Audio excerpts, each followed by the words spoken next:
আখেরি নবী সাল্লাল্লাহু আলাইহি ওয়াসাল্লাম বলেন, এই মুনাফিক গুলোকে শিক্ষা দেওয়ার জন্য আমি আজ থেকে রোজা রাখা শুরু করলাম। হুজুর প্রথম দিন রোজা রাখলেন, সেহরি করলেন না, ইফতার করলেন না। দ্বিতীয় দিন রোজা রাখলেন, সেহরি করলেন না, ইফতার করলেন না। তৃতীয় দিন রোজা রাখলেন, সেহরি করলেন না, ইফতার করলেন না। সুবহানাল্লাহ। সাহাবায়ে কেরাম রাদিয়াল্লাহু আনহুম নবীজি পাক সাল্লাল্লাহু আলাইহি ওয়াসাল্লামকে দেখে অনেকেই রোজা রাখা শুরু করে দিল। আমার নবী সওমে বিশাল পালন করে, একবার খেয়েছি আর খাবো না, দেখি আমার মালিক খাওয়ায় কিনা। আমরাও নবীজির মতো সওমে বিশাল পালন করব। আখেরি নবী সাল্লাল্লাহু আলাইহি ওয়াসাল্লাম বললেন, সাহাবায়ে কেরাম পারবেন না। সুবহানাল্লাহ। আপনারা পারবেন না, খবরদার সওমে বিশাল আপনারা করবেন না। কেন করবেন না তা বলে দিচ্ছি। কারণ লাস্তু কাহাদিকুম, আমি আপনাদের কারো মতো নই। আপনারা কেউ আমার মতো নন, আপনারা কেউ আমার মতো নন, আমি আপনাদের মতো নই। রোজা হুজুর রাখতেছেন রাখতেছেন রাখতেছেন, 6 বেলাতে রোজা হয়ে গেল। রমজান মাস পর্যন্ত রোজা রাখা হুজুর পাক সাল্লাল্লাহু আলাইহি ওয়াসাল্লামের একাধারে হয়ে যাচ্ছে। সাহাবা এখন যেন বলে, হুজুর আয়েশা সিদ্দিকা রাদিয়াল্লাহু আনহা বলেন, আমি তো দেখতে পাচ্ছি আমার নবী আর কোনোদিন খাবেনই না।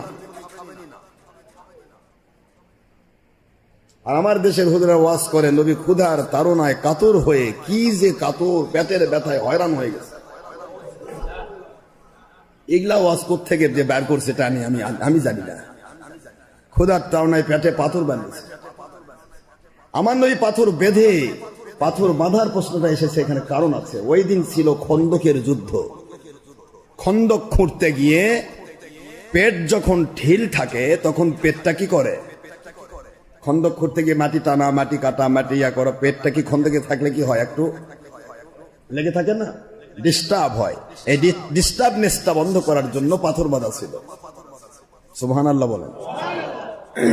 এটাও প্রয়োজন ছিল না হুজুরের, কিন্তু আমরা তো নবীজি পাক সাল্লাল্লাহু আলাইহি ওয়াসাল্লামের আদর্শ মানবো, আমাদের এটা প্রয়োজন, যার কারণে হুজুর এটা করেছে। আখেরি নবী সাল্লাল্লাহু আলাইহি ওয়াসাল্লাম রোজা রাখছেন। রমজানের আগের দিনে সে হুজুর বলতেছেন, যদি সামনে রমজান না আসতো তাহলে আমি একাধারে রোজা রাখতে থাকতাম, মাঝখানে ভাঙতাম না।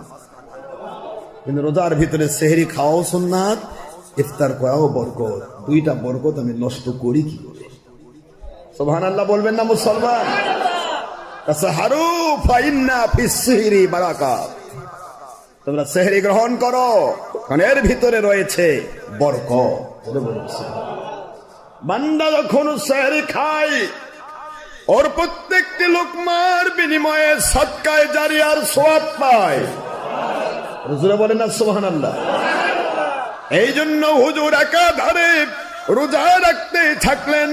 পুরা বুখারী শরীফের হাদিস, হুজুর পাক সাল্লাল্লাহু আলাইহি ওয়াসাল্লামের স্ত্রী আয়েশা সিদ্দিকা বলেন, এমন সময় গিয়েছে পুরা শাবান চাঁদি আমার নবী রোজা রেখেছেন, কিন্তু সকল সাহাবীকে বলেছেন, খবরদার শাবান মাসে বেশি রোজা রাখো না, কারণ তোমরা যদি দুর্বল হয়ে যাও রমজান মাসের রোজা ফরজ তরক হয়ে যাওয়ার সম্ভাবনা থাকবে। ফরজটা করার জন্য শবে বরাত ছাড়া এই শাবান মাসে নফল রোজা কমে দাও। সুবহানাল্লাহ বলেন। ফরজের সুবিধার জন্য শাবান মাসে নফল রোজা কমে দাও। কিন্তু হুজুর সাল্লাল্লাহু আলাইহি সাল্লাম নিজে শবে বরাত সহ পুরা শাবান চাঁদি রোজা রেখেছেন। আয়েশা সিদ্দিকা বলেন, আমি বৎসরের এমন কোন মাস দেখি নাই যত রোজা হুজুর শাবান চাঁদে রাখেন, এত রোজা হুজুর অন্য কোন চাঁদে রাখেন না। কিন্তু আমাদেরকে বললেন যে রমজান মাস, শাবান মাসে বেশি নফল লেখো না, শুধু আয়ামে বেজে 3টা, আয়ামে 3টার মধ্যে তো শবে বরাত পড়ে যাচ্ছে।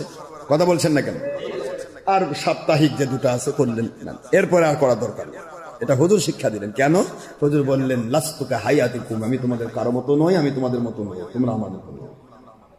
কেন নও? আমি যদি একাধারে না খাই গো সাহাবীগণ, আমার মালিক ফেরেশতাদেরকে যেমন কুদরতি খাবার দিয়ে বেঁচে রেখেছেন, খাইতে হয় না, পেশাব হয় না, পায়খানা হয় না, আমার মালিক খনিক রব আমাকে জান্নাত থেকে আমার ভিতরে খাবার পৌঁছায়া দেয়।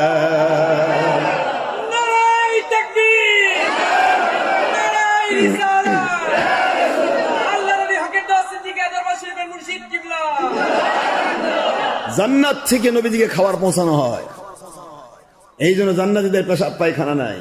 নবীজি পাক সাল্লাল্লাহু আলাইহি ওয়াসাল্লামের পেশাব পায়খানা আছে, কিন্তু সেটা পবিত্র। সুবহানাল্লাহ কোয়া দেখেন।